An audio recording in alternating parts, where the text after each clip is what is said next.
Bismillahirrahmanirrahim. Assalamualaikum warahmatullahi wabarakatuh. Alhamdulillahirobbilalamin. Wassalatu wassalamu ala asrofil anbiya'i wal mursalin wa ala alihi wa ashabihi rasulillahi ajma'in. Perkenalkan, nama saya Zaki Abisansari dengan NIM 12.000.211.808. Program studi Agroteknologi Fakultas Pertanian dan Peternakan di Universitas Islam Negeri Sultan Syarifudin Riau. Baik teman-teman, pada video kali ini saya akan menjelaskan mengenai tahapan dalam kultur jaringan dan juga prinsip-prinsip dasar kultur jaringan. Nah, jadi dari kedua materi tersebut saya akan menjelaskan secara detail dan semoga dapat dipahami dengan sesama nantinya. Baik teman-teman, ada pun dua materi tersebut yaitu tahapan-tahapan dalam kultur jaringan dan kemudian prinsip-prinsip kultur jaringan. Tahapan-tahapan kultur jaringan sebelumnya ada beberapa syarat dalam tahapan-tahapan kultur jaringan tersebut. Syarat yang pertama itu adalah jaringan pada exploit itu masih aktif mutlak ya, atau dapat disebut dengan meristematik. Nah, meristematik ini dikarenakan apa? Dikarenakan apabila suatu jaringan tersebut masih aktif mutlak, maka daya regenerasi ini masih tinggi. Selanjutnya adalah exploit yang diambil itu berasal dari bagian daun, akar, dan kemudian juga batang. Yang ketiga, persyaratannya adalah X1 yang dijadikan kultur jaringan itu dia masih muda. Tentunya organ-organ ini muda yang apabila kita kenakan ke pisau ataupun kita iris dengan pisau, itu dia terasa lunak. Nah, ini menandakan bahwa suatu jaringan ini masih dapat membelah ya. Jadi tahapan dalam kultur jaringan itu ada beberapa tahapan ya. Tentunya tahapan-tahapan ini harus kita pahami ya. Nah, tahapan pertama adalah pembuatan media.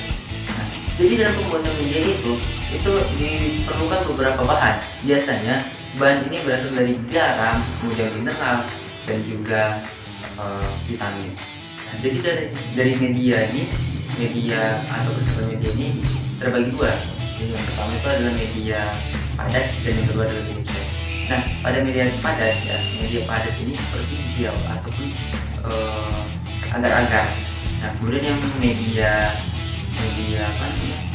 cair itu dari air yang sudah dilarutkan dengan nutrisi. Nah, kita masuk di tahapan kedua. Nah, tahapan kedua adalah inisiasi. Nah, inisiasi ini apa? Inisiasi ini adalah pengambilan explant dari bagian tanaman ya, yang dikulturkan. Adapun bagian pada tanaman tersebut adalah akar, batang, daun, dan juga embryo, juga kotyledon, dan juga hipokotil dan hipokotil. Tahapan ketiga ya, itu adalah sterilisasi. Jadi dari setelah kita melakukan tahapan-tahapan sebelumnya, maka tahapan ini kita mensterilisasi. Kenapa?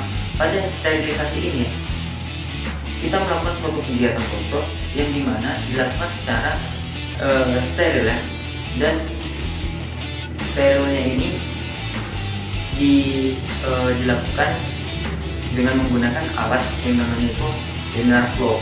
Nah, jadi alat inner flow ini adalah alat yang digunakan dalam kultur jaringan untuk mensterilkan kegiatan-kegiatan dalam kultur jaringan. Pada tahap selanjutnya itu tahap keempat adalah multiplication. Nah, jadi multiplication ini adalah kegiatan perbanyakan cabang tanam. Jadi kegiatan ini dilakukan di laminar flow ya, untuk menghindari terjadinya kontaminan, sama seperti yang saya sampaikan tadi. Jadi sterilisasi tadi itu harus steril ya, semua bahan-bahannya, semua kegiatan harus steril. Bahkan ya seorang yang menjadi menjadi eksperimennya ya kan, yang menjadi teknisinya itu harus steril juga. Nah, biasanya itu menggunakan etanol ya. Jadi etanol itu disemprotkan pada bahan, maksudnya alat-alat yang akan dijadikan kegiatan di dalam ini. Nah, jadi di multiplication ini itu dibantu dengan penggunaan alat tadi, alat laminar flow. Lanjut di Tahapan berikutnya itu tahapan kelima yaitu prakaran. Jadi di prakaran ini dapat dikatakan juga sebagai formation. Jadi pengakaran pada fase ini akan menunjukkan adanya pertumbuhan akar pada kultur pada kultur tersebut.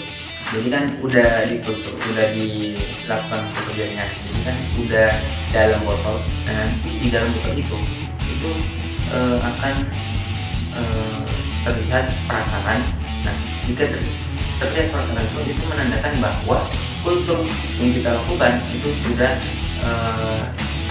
dapat dikatakan berhasil atau dapat dikatakan berjalan dengan baik, kawan. Nah, selanjutnya ya kan, setelah itu kita harus kita amati terus, karena di situ kita akan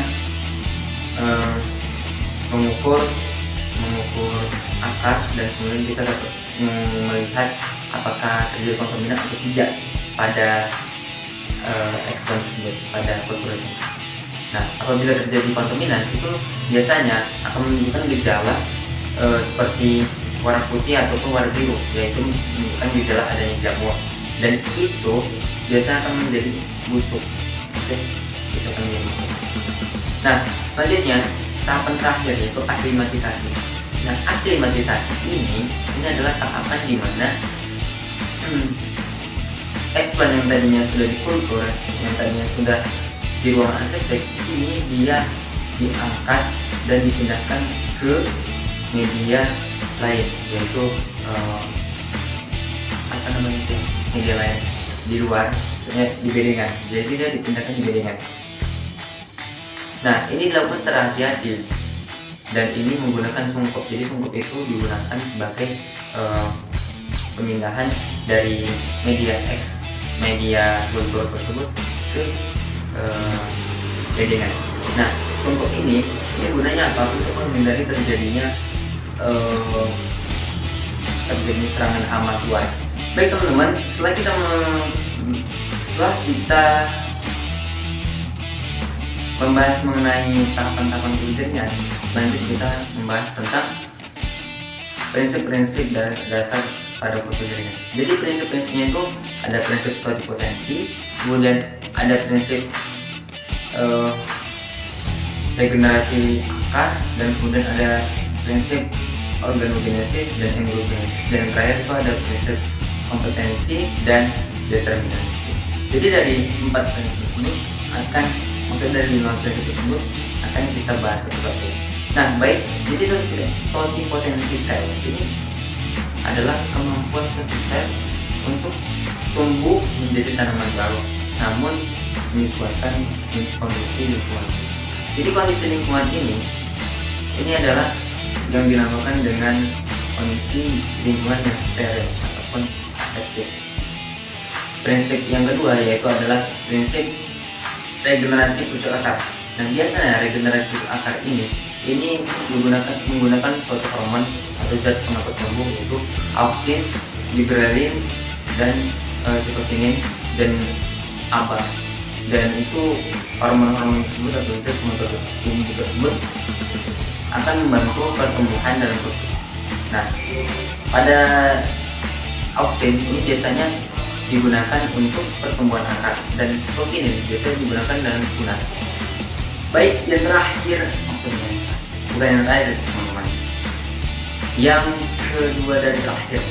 Nah, itu adalah embryogenesis dan organogenesis. Jadi pada organogenesis ini adalah proses pembentukan organ dari embrio menjadi tunas. Sedangkan pada embryogenesis itu adalah suatu proses pembentukan embrio setelah pembuahan, dan ini dapat disebut juga dengan embryogenesis. Nah, yang terakhir itu adalah kompetensi dan determinasi. Kompetensinya adalah kemampuan suatu sel atau jaringan untuk berkembang sedemikian rupa. Baik teman-teman, selanjutnya itu adalah prinsip organogenesis dan embryogenesis. Nah, organogenesisnya apa? Organogenesisnya adalah proses pertumbuhan dari embrio menjadi tunas. Nah, sedangkan embryogenesis adalah proses perkembangan dari embrio yang tadinya sudah terbuahin, ya kan, atau dapat disebut dengan embrio ini. Nah, yang terakhir adalah prinsip kompetensi dan determinasi. Nah, kompetensi ini adalah kemampuan internal atau sel penjaringan untuk berkembang.